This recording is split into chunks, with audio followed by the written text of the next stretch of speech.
Hello mga kabagang, good evening. So ayan, Sunday ng gabi ngayon dito sa Abu Dhabi.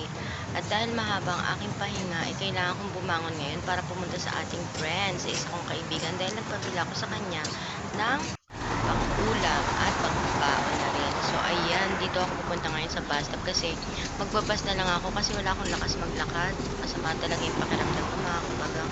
Parang ang bigat ng mga katawan ko, pati mga braso ko parang namamaga. Ewan ko ba kung anong nangyari sa akin. So ayan, sakay muna ako ng bus mga kabagang.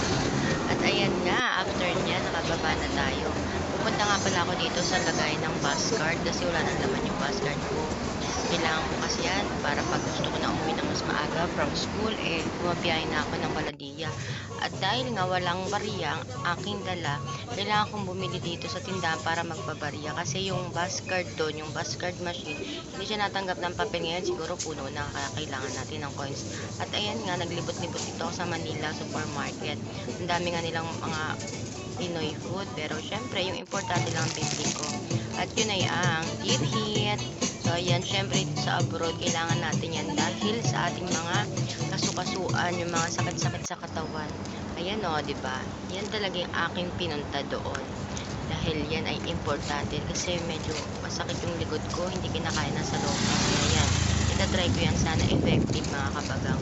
Ganyan dito sa abroad, kailangan alagaan mo yung iyong katawan dahil walang ibang mag-aalaga sa'yo dito, di ba? At ayan nga, nakapaglagay na tayo ng bus card. Yay! At after nyan, pupuntahan ko na yung aking friend. Dahil mukhang gabi na at siya matutulog na dahil pasok na bukas mga kabagang. Yan, yan sa building na yan sa kabila. Yan yung pupuntahan ng aking friend.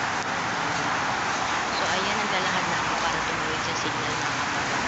So dyan muna kayo at ako'y pupunta muna doon sa building ng aking kaibigan.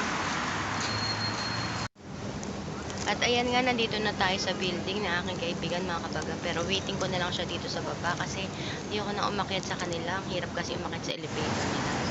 At ayan nga mga kabagang, nakuha ko ng aking pinabili. Salamat sa aking kaibigan, si Kuya. Ayan, nabili niya na yung aking gusto. So see you bukas.